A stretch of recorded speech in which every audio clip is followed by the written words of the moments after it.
Hello everyone. दोस्तों आज हम डिस्कस करने जा रहे हैं आपके साथ हिंदी का ये पेपर है यूजीसी नेट का जो जून 2014 में हुआ था। ये सेकंड पेपर है, इसमें 50 क्वेश्चन है और आज हम दोस्तों 23 क्वेश्चनों को डिस्कस करेंगे और कल जो इसका बचा हुआ पार्ट है उसको हम डिस्कस करेंगे। तो शुरू करते हैं दोस्तों, और साथ में ये भी देखेंगे किस तरह से आपके जब जैसे एलटी कमीशन, पीजीडी कमीशन या यूजीसी नेट का जो पेपर होता है उसमें क्वेश्चन बन सकता है। चारों ऑप्शनों को एक्सप्लेन करेंगे। तो शुरू करते हैं। पहला क्वेश्चन इसमें दिया गया है दोस्तों। इसमें पहला क्वेश्चन है आपके पास दिया हुआ, अवधि का विकास किस अपभ्रंश से हुआ है? तो अवधि का विकास किस अपभ्रंश से हुआ है? पहले तो राइट आंसर देखते हैं। राइट आंसर की बात की जाए तो फाइनल आंसर की के अकॉर्डिंग इसका right answer option C Ardhamagadhi से अवधि का विकास हुआ है। अ, ठीक है। बात की जाए अर्धवागधी की उपबोली कौन सी है? ठीक है। उपभाषा कौन सी है? तो इसकी है आपकी पूर्वी हिंदी, इसकी उपभाषा है अर्धवागधी की। ठीक है। इसमें आती है पूर्वी हिंदी में अवधी और बघेली और आती है छत्तीसगढ़ी। छत्तीसगढ़ी ये किस किस के अंतर्गत आती है? अर्धमागधी के अंतर्गत आती है। अर्धमागधी की जो उपभाषा है वो पूर्वी हिंदी है। ठीक है। इसके अंतर्गत अवधी, बघेली, छत्तीसगढ़ी ये तीन भाषाएं ये बोलियां आती है। ठीक है। महाराष्ट्री की बात की जाए तो ये महाराष्ट्री किसके अंतर्गत आती है दोस्तों? महाराष्ट्री की बात की जाए तो ये आपकी दोस्तों मराठी के अंतर्गत आती है। इसकी मराठी के अंतर्गत आती है। महाराष्ट्री की जो उपबोली है वो मराठी है। ठीक है। और ठीक है, उसके बाद बात की जाए शूरसेनी। शूरसेनी की बात की जाए तो इसकी उपबोली है, उपभाषा है पश्चिमी हिंदी। ठीक है। और इसकी बोलियां हैं आपकी खड़ी बोली। ठीक है। और ब्रजभाषा, हरियाणवी। ठीक है। और बुंदेली और कौन सी कन्नौजी। ये किसके अंतर्गत आती है? आपकी पश्चिमी हिंदी के अंतर्गत आती है। और पश्चिमी हिंदी कौन से अपभ्रंश से विकसित हुई है? शौरसेनी अपभ्रंश से। मागधी की बात की जाए तो मागधी की बात की जाए तो मागधी आपकी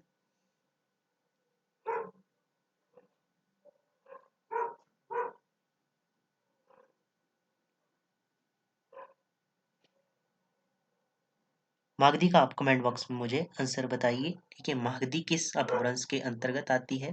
ठीक है। आगे है क्वेश्चन आपके पास,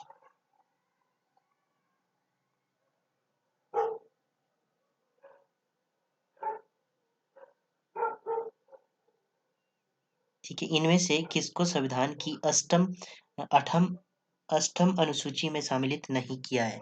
तो अगला क्वेश्चन है आपकी आठवीं अनुसूची में कौन सी भाषा को सम्मिलित नहीं किया है? तो इसका राइट आंसर आपका फाइनल आंसर की के अकॉर्डिंग ऑप्शन सी हो जाएगा, ब्रजभाषा। ठीक है। ब्रजभाषा को क्या है, संविधान में सम्मिलित नहीं किया गया है। और संविधान की बात की जाए तो संविधान में मूल संविधान की बात की जाए तो मूल संविधान में जो भाषाएं थी वो कितनी थी? 14 थी। और वर्तमान की बात की जाए तो वर्तमान में आपकी 22 भाषाएं हैं। ठीक है। ये आपने यहाँ से ध्यान में रखना है। ठीक है। क्या हुआ था कि इस 21वें संवैधानिक संशोधन जो 1966 में के द्वारा सिंधी को इसमें शामिल किया गया। तो सिंधी को कब शामिल किया गया था? 21वें संवैधानिक संशोधन के द्वारा 1967 में। ठीक है। और 71वें संवैधानिक संशोधन 1952 में हुआ था। इसमें कोंकणी, मणिपुरी और नेपाली को इसमें शामिल किया गया था। ठीक है। तो आगे है, विकास की दृष्टि से प्राकृत की पूर्वकालीन अवस्था का नाम क्या है? तो विकास की दृष्टि से प्राकृत की पूर्वकालीन अवस्था का क्या नाम है? इसका राइट आंसर बनेगा आपका ऑप्शन ए, पाली। ठीक है। ऑप्शन ए तो सही हो गया। अब इसका एक्सप्लेन देखते हैं। संस्कृत का विकास की बात की जाए तो इसका विकास हुआ 1500 ईस्वी से लेके 1500 ईस्वी पूर्व से लेके 500 ईस्वी पूर्व तक। ठीक है। उसके बाद आई पाली। ठीक है। पाली की बात की जाए तो पाली का विकास हुआ 500 ईस्वी पूर्व से लेके 1 ईस्वी पूर्व तक। पाली के बाद कौन सी भाषा आई? पाली के बाद आई प्राकृत। प्राकृत का विकास हुआ 1 ईस्वी पूर्व से लेके 500 ईस्वी तक। ठीक है। प्राकृत के बाद आती है आपके पास अपभ्रंश। अपभ्रंश की बात की जाए तो इसका विकास हुआ 500 ईस्वी से लेके 1000 ईस्वी तक। और उसके बाद जो हिंदी आती है आपकी, हिंदी शुरू होती है 1000 ईस्वी से। ठीक है, 1000 ईस्वी से आज तक। ठीक है, तो ये है क्रम और आपका ऑप्शन हो गया ए सही। यह आपने ध्यान में रखना है, एक्सप्लेन पूछा जा सकता है आपके एग्जाम में। आगे है गोकुलनाथ की रचना है। गोकुलनाथ की बात की जाए तो इनकी रचना है ऑप्शन डी 84 वैष्णव की वार्ता इनकी रचना है। फाइनल आंसर की के अकॉर्डिंग आपका राइट आंसर इसका ये हो गया। एक और है इनकी रचना 252 वैष्णव की वार्ता। 252 वैष्णव की वार्ता, ये भी किसकी है? ये भी गोकुलनाथ जी की रचना है। ठीक है। ब्रह्मचर्यों की बात की जाए तो ये किसकी है? स्वयंभू की है। ठीक है, ये आपने ध्यान में रखना है यहाँ से। 8वीं सदी की ये रचना है। ठीक है।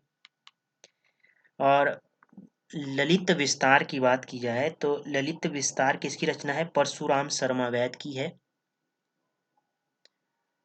परशुराम शर्मा वैद की ये रचना है। ठीक है। समय की बात की जाए तो 20वीं सदी इसका समय है। ठीक है। उसके बाद हमने देखी 84 वैष्णव वार्ता, ये आपकी 7वीं सदी की 17वीं विक्रम की 17वीं सदी की उत्तरार्ध की है ये रचना है। ठीक है, आपने ध्यान में रखना है इसको। समय भी पूछा जाता है कई बार। काव्य अलंकार किसकी रचना है? तो काव्य अलंकार की बात की जाए दोस्तों तो काव्य अलंकार किसकी रचना है? तो इसका राइट आंसर बनेगा आपका काव्य अलंकार ऑप्शन ए भामा की रचना है। ठीक है, ऑप्शन ए सही हो गया। भामा की बात की जाए तो काव्य अलंकार 6ठी शताब्दी की रचना है ये। ठीक है, के मध्य की रचना है। राजशेखर की बात की जाए तो इनकी है काव्य मीमांसा। मीमांसा रचना है इनकी है। ठीक है, इसका समय है आपका 880 से लेके 920 के मध्य। ठीक है। दंडी की बात की जाए तो दर्शक काव्य दर्श इनकी रचना है। ठीक है, 7वीं सदी इसका समय है। उसका जो रुद्रट रुद्रट है इनकी है श्रृंगार तिलक।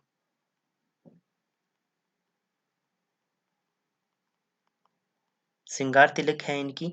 और 10वीं सदी इसका क्या है? समय है। ठीक है, ये भी आपने ध्यान में रखना है। आगे है क्वेश्चन आपके पास, इनमें से कौन सी रचना लल्लू लाल की नहीं है? नहीं है पूछा है, तो इसका राइट आंसर बनेगा आपका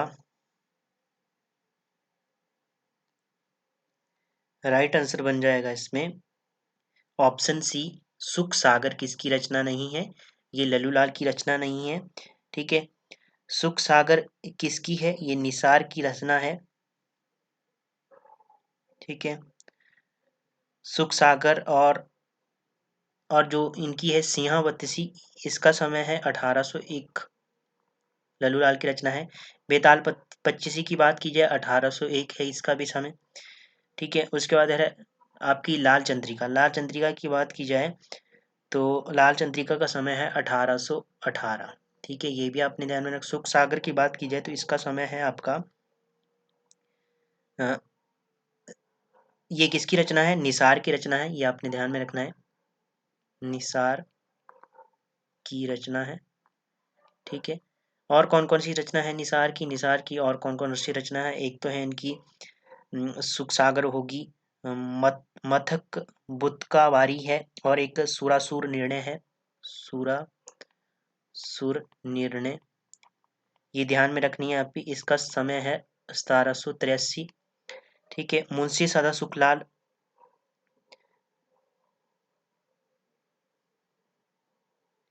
इनका पूरा नाम है। पूरा नाम निसार का क्या नाम है इनका? मुंशी सदा सुखलाल। मुंशी सदा सुख लाल, इनका क्या है, पूरा नाम है। इनकी ये रचना है आपकी सुख सागर। आगे है क्वेश्चन आपके पास 7 नंबर पे, इनमें से कौन सा इलाचंद्र जोशी का उपन्यास नहीं है? नहीं है पूछा है, तो इसका राइट आंसर बनेगा आपका ऑप्शन बी, मुक्तिपथ। ठीक है, मुक्तिपथ नहीं है। मुक्तिपथ की बात की जाए तो ये किसका है? इलाचंद्र जोशी। नहीं पूछा, नहीं नहीं है पूछा है, तो उपन्यास इनका है, इलाचंद्र जोशी का। ठीक है, समय की बात की जाए इसकी तो 1950 इसका समय है। ठीक है, और सुनीता की बात की जाए जैनेंद्र का है ये। ठीक है, सुखदा की बात की जाए ये भी जैनेंद्र का है। सुनीति का समय है 1935। ठीक है, सुखदा का समय है 1952। ठीक है, तेरी मेरी उसकी बात, ये किसकी है? यशपाल की। ठीक है, यशपाल का है झूठा सच, ये भी इनका है। ठीक है, 1973 इसका समय है, तेरी मेरी उसकी बात। आगे इनमें से कौन सी मनोविश्लेषणवादी कथाकार नहीं है? नहीं है पूछा है, तो इसका राइट आंसर क्या बनेगा आपका?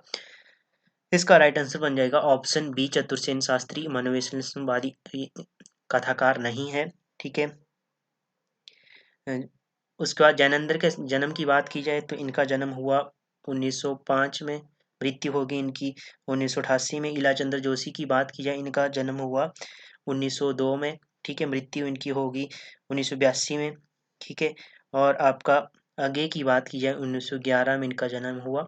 चतुरसेन शास्त्री की बात की जाए तो इनका समय है 1891 में। ठीक है, आगे भारतेंदु हरिश्चंद्र का नाटक है इसमें से कौन सा नाटक है भारतेंदु हरिश्चंद्र का? ऑप्शन डी, विद्या सुंदर है भारतेंदु हरिश्चंद्र का नाटक।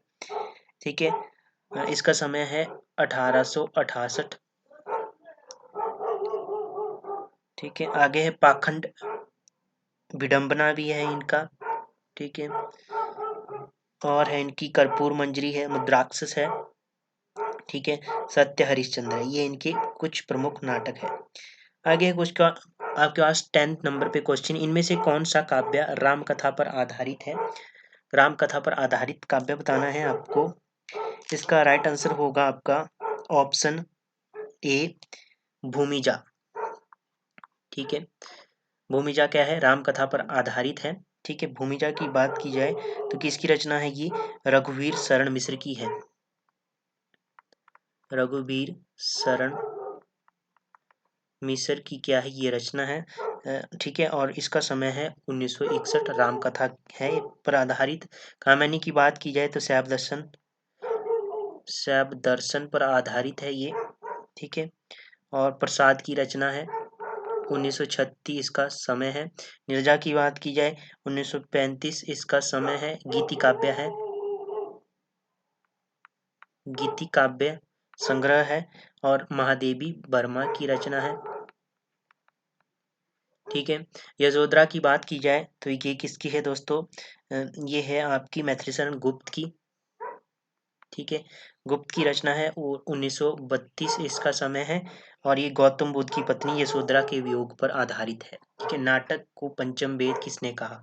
नाटक को पंचम वेद की जो उपाधि है या कहा किसने, तो इसका राइट आंसर आपका ऑप्शन बन जाएगा इसमें ऑप्शन सी। ठीक है, भरत मुनि ने कहा। आगे है आगम बेही पुराणेहि पाणेहि माण बहनीति, पंक्ति किसकी है? तो इसका राइट आंसर बनेगा आपका ऑप्शन बी, कणप्पा की ये पंक्ति है। ठीक है, कणप्पा के समय की बात की जाए तो इनका 820 ईस्वी के आसपास इनका समय माना गया है। ठीक है, ये आपने ध्यान में रखना है यहाँ से। आगे है आपके पास खड़ भाषा पुराण च कुरान कथित माया भाषा के संबंध में पंक्ति किस कवि की है? तो इसका राइट आंसर आपका ऑप्शन सी हो जाएगा, चंद्रवर दाई की ये पंक्ति है। ठीक है, चंद्रवर दाई की ये पंक्ति है। नरपति नाला की है, दब का दाथा कुपली मिलह जीभ का दाथा नु परुंगई, ये इनकी रचना पंक्ति है। आगे है क्वेश्चन आज आपके पास, प्रेमचंद के सेवा सदन उपन्यास का उर्दू शीर्षक है, तो उर्दू इसका शीर्षक कौन सा है? इसका राइट आंसर होगा आपका ऑप्शन ए, बाजार ए हुसन। बाजार ए हुसन। ठीक है। सेवा सदन की बात की जाए तो 1918 इसका समय है। गोसाई ए आइफित आफिमत की बात की जाए तो ये है प्रेमाश्रय, उर्दू का प्रेमाश्रय। ठीक है, इसका समय है 1922। चौगाने हस्ती की बात की जाए तो ये है रंगभूमि, 1925 का समय है। उसके बाद है हम खुरमा और हम साहब, ये है आपका प्रेमा अर्थात दो सखियों का विवाह, 1907 है इसका समय। आगे है नाक, भौं, पेट, दांत, मूछ आदि विषयों के निबंधकार कौन है? तो इसके निबंधकार कौन है? 15 नंबर का क्वेश्चन का आपका ऑप्शन बी हो जाएगा, प्रताप नारायण मिश्र।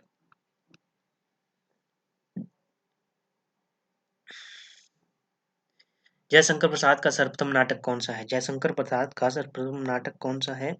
इसका राइट आंसर होगा ऑप्शन ए, सज्जन। ठीक है, सज्जन के समय की बात की जाए 1910 है। ठीक है, प्रायश्चित, उसके बाद इनका नाटक है एक 1913 में। राजश्री की बात की जाए तो इसका समय है 1915। ठीक है, कामना की बात की जाए तो कामना का समय है 1927। ठीक है, विशाख की जाए तो विशाख किसका नाटक है? ये भी इनका है 1921 इसका समय है। तो इनमें से सर्वप्रथम आपका ये है सज्जन, ऑप्शन ए सही हो जाएगा। आगे है शब्दों को पद रचना पर आधारित भाषाओं के वर्गीकरण को क्या कहा जाता है? तो इसका राइट आंसर बनेगा आपका ऑप्शन डी, आकृति मूलक वर्गीकरण। ठीक है,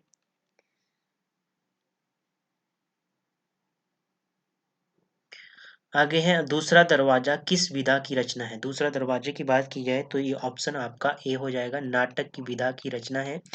दूसरा दरवाजा की बात की जाए तो ये है आपका लक्ष्मी नारायण लाल का नाटक है ये, लक्ष्मी नारायण लाल का नाटक है। समय की बात की जाए इसके दूसरे दरवाजे की तो इसका समय है आपका 1972। ठीक है, ये आपने ध्यान में रखना है। अंधा कुआं है इनका, लक्ष्मी नारायण लाल का। ठीक है, अंधा कुआं है, मादा कैक्टस है, सुंदर रस है और सुख सरोवर है, ये प्रमुख नाटक है इनके। आगे है आपके पास 19 क्वेश्चन, इनमें से कौन सी रचना आत्मकथा है? आत्मकथा बतानी है आपको 19 में।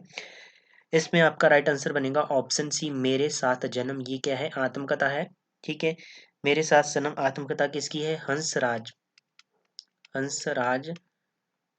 हंसराज रहबर की रचना आत्मकथा है। ठीक है, और पहला पड़ाव क्या है? उपन्यास है ये। ठीक है, किसका है ये? श्रीलाल शुक्ल का। आत्मदाह की बात की जाए ये भी उपन्यास है, चतुर्सेन शास्त्री।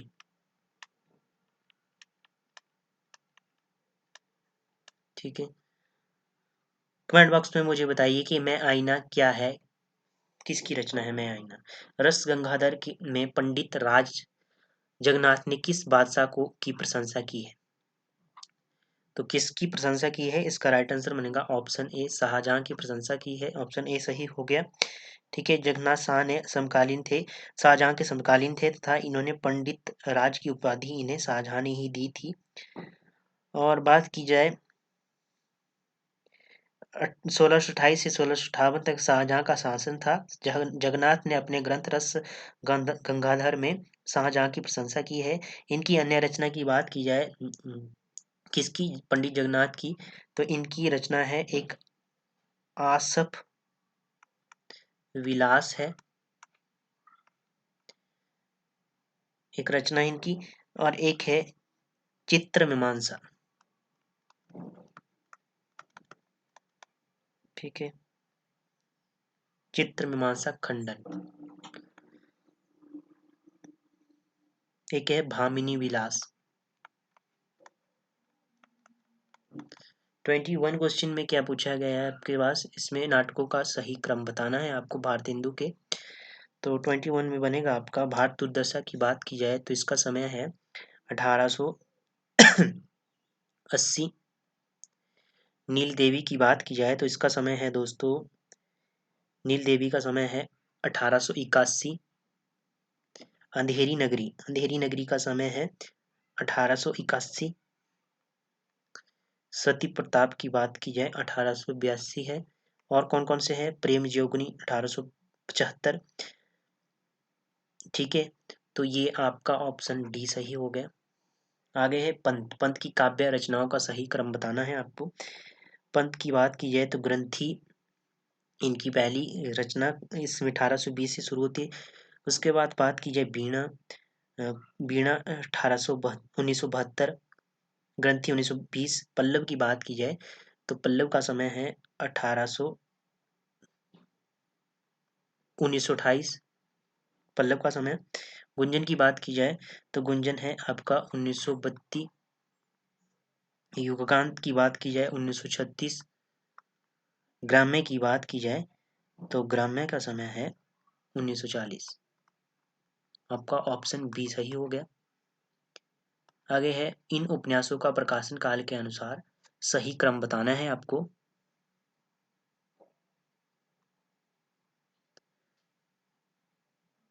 तो इस क्वेश्चन में कौन सा आंसर बनेगा? मैला अंचल की बात की जाए तो ये फणीश्वर नाथ रेणु का उपन्यास है। समय की बात की जाए इसका 1954, इसका समय है। बूंद और समुद्र, ये अमृतलाल नागर का है 1956। अमृत और विष, ये किसका है? अमृतलाल नागर का है। इसका समय है आपका 1966। कठगुलाब, कठगुलाब की बात की जाए मृदुला गर्ग, गर्ग का है और 1900 क्या है इसका समय? 1996। ऑप्शन डी सही हो गया। तो दोस्तों ये थे कुछ क्वेश्चन जो आज हमने आपके साथ डिस्कस किए। ठीक है, जो इसका पार्ट नेक्स्ट है वो हम अगले आपके वीडियो में डिस्कस करेंगे, अगले सेशन में डिस्कस करेंगे। तब तक के लिए जय हिंद, जय भारत। अगर आपको सेशन अच्छा लगा हो तो लाइक जरूर करना और अपने दोस्तों के साथ शेयर जरूर करना। बाकी यदि चैनल को सब्सक्राइब नहीं किया है तो चैनल को सब्सक्राइब जरूर कर लीजिए। धन्यवाद दोस्तों।